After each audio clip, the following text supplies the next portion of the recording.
বীৰ লাচিত সেনাক লৈ এতিয়া মন্তব্য কৰিছে অধিবক্তা হেমেন বৰাই। অধিবক্তাই হেমেন বৰাই এতিয়া বিস্ফোৰক মন্তব্য কৰা পৰিলক্ষিত হৈছে।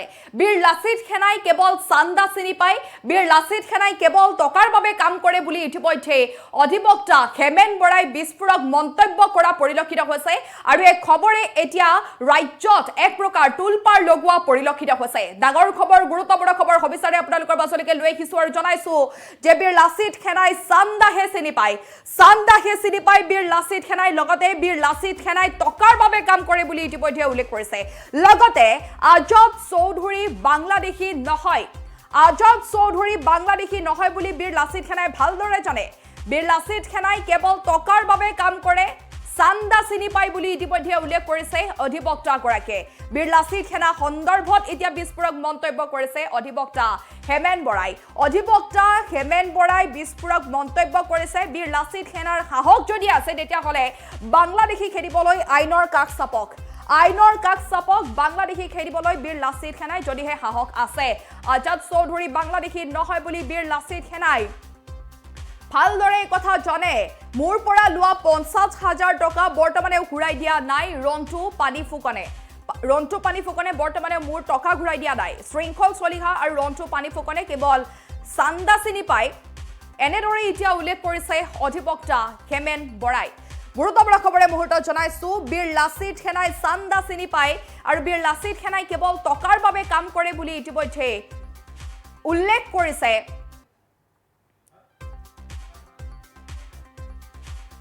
বীৰ লাচিত সেনাক লৈ এতিয়া উল্লেখ কৰিছে হেমেন বৰাই।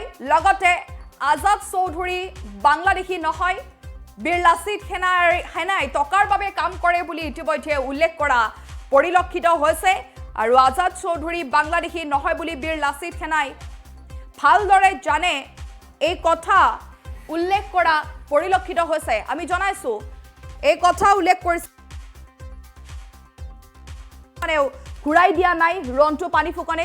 শৃংখল চলিহা আৰু ৰন্টু পানী ফুকনে কেৱল চান্দাহে চিনি পায় বুলি ইতিমধ্যে বিস্ফোৰক মন্তব্য কৰিছে অধিবক্তা হেমেন বৰাই।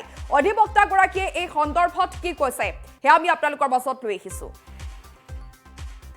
পাব্লিক ধুলাই বুলি কয় যে এই পিটন খোৱাৰ ভয়ত কি কৰিছে তেওঁলোকে বীৰ লাচিত সেনাত সোমাইছে। খুব লাজ লাগিছে। দেখিছো সেইদিনা শিৱসাগৰত দেখিছো তেওঁলোক গৈছে, ইয়াতো দেখিছো তেওঁলোকে বেনাৰ লৈ গৈছে। তেওঁলোকৰ চৰিত্ৰটো হৈছে সেই চেতিয়া আৰু বৰগোহাঁইৰ কথা কৈছো। তেওঁলোকৰ চৰিত্ৰটো হৈছে যে তেওঁলোকে পাব্লিকৰ পৰা কোটি কোটি টকা খালে। তাৰ কাগজ পত্ৰ এনেকুৱা হ'ল, তেওঁলোকৰ প্ৰথম যিটো কোম্পানী খুলিছিলে তাৰ অৰিজিনেল কাগজখন মই কাঢ়ি ল'বলৈ বাধ্য হ'লো। এইবাবে যে প্ৰথম অৱস্থাত সেই কোম্পানীটোত ছ'চাইটি আছিলে, ছ'চাইটি থাকি বিজনেছ কৰিবলৈ নিদিলো, তাৰ মই সভাপতি আছিলো। সেই বীৰ লাচিত সেনাৰ সেই মানুহ আছে এতিয়া।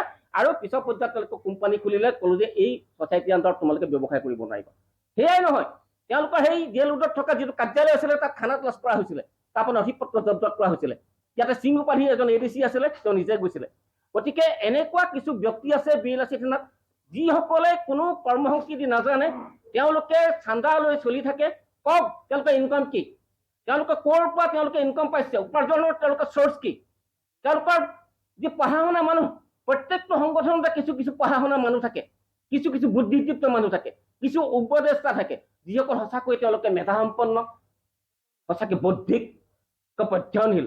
কিন্তু বীৰ লাচিত সেনাৰ বেকগ্ৰাউণ্ডত এজন মানুহৰ নাম আপোনালোকে কওক কোনোবাই যে তেওঁলোকৰ বেকগ্ৰাউণ্ডত কোন আছে।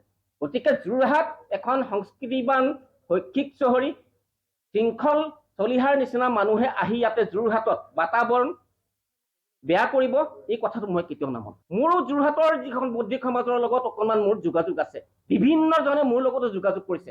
বিভিন্ন সময়ত আমিও কিছু কিছু কাম কৰিবলৈ চেষ্টা কৰিছো। আমি কিন্তু কেতিয়াও কিন্তু তাৎপৰ্যমূলকভাৱে আমি কওঁ, কেতিয়াও আমি নিবিচাৰোঁ সাম্প্ৰদায়িক বিষয়বস্তু, কেতিয়াও নিবিচাৰোঁ আমি ইয়াত বাংলাদেশী সকলোকে হিন্দু হওক মুছলমানক খেদাব লাগে।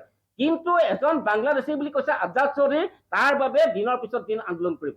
এইবাবে যে তেওঁ যে আচলতে বিদেশী নহয়, এই কথাটো বীৰ লাচিত সেনাই জানে।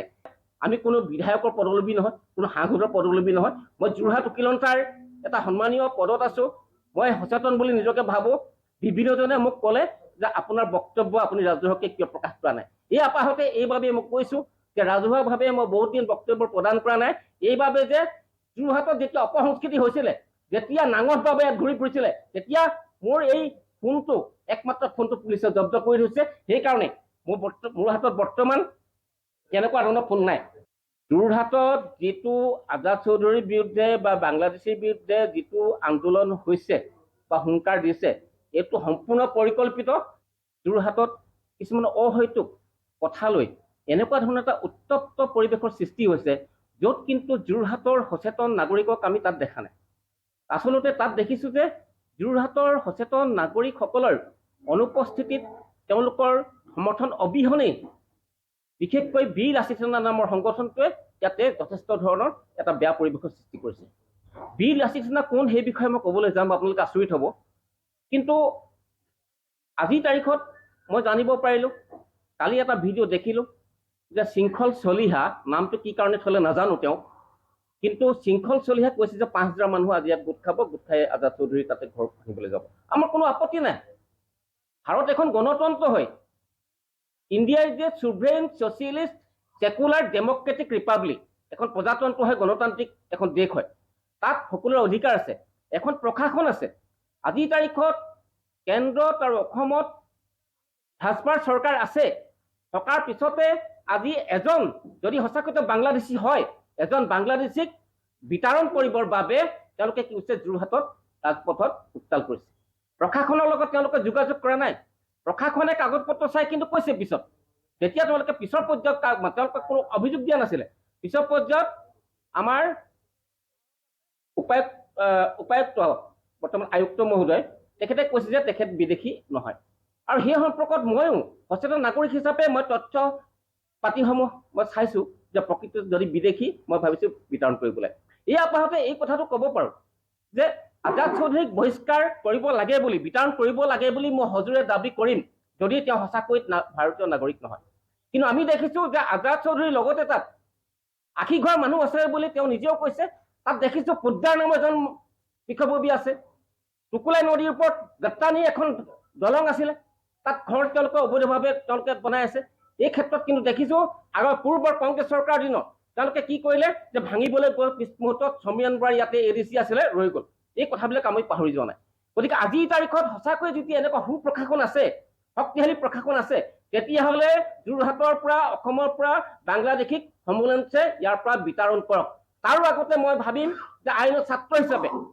যে আপোনালোকে জানে যে NRC পাছত 19 লাখ কিন্তু বিদেশী বুলি চিনাক্ত কৰা হ'ল তেওঁলোকক কিয় বিতৰণ কৰা হ'ল এইবাবে যে সেই 19 লাখৰ তেওঁলোকে ভাবিছিলে তাত মুছলমান সম্প্ৰদায়ৰ মানুহ বেছি আছিলে বুলি ভাবিছিলে কিন্তু পিছত দেখা গ'ল সেই 19 লাখৰ কিন্তু প্ৰায় 16 লাখ হিন্দু বাংলাদেশী তাতে ওলালে সেইবাবে তেওঁলোকে বিতৰণ কৰিবলৈ গৈ ভোটৰ আশাত তেওঁলোকে পিছ হুকি গ'ল এইটো এটা মূল কথা পিছৰ পৰ্যায়ত মই কৈছোঁ আজিৰ তাৰিখত উদ্দেশ্য প্ৰণোদিতভাৱে পুনৰবাৰ মই যিটো তথ্য আছে এই ক্ষেত্ৰত মই কৈছোঁ তেওঁলোকৰ সাহস আছে আইনৰ ওচৰত আহক মই চেলেঞ্জ দিছোঁ বীৰ লাচিতক চেলেঞ্জ দিছোঁ মই যে তেওঁলোকে আজি উদ্দেশ্য প্ৰণোদিতভাৱে এই কাৰণে চেলেঞ্জ দিছোঁ যে ৰংটো পানী ফুকন শৃংখল চলিহা ইত্যাদিবিলাকৰ কল্লক তেওঁলোকৰ যোৱা বিগত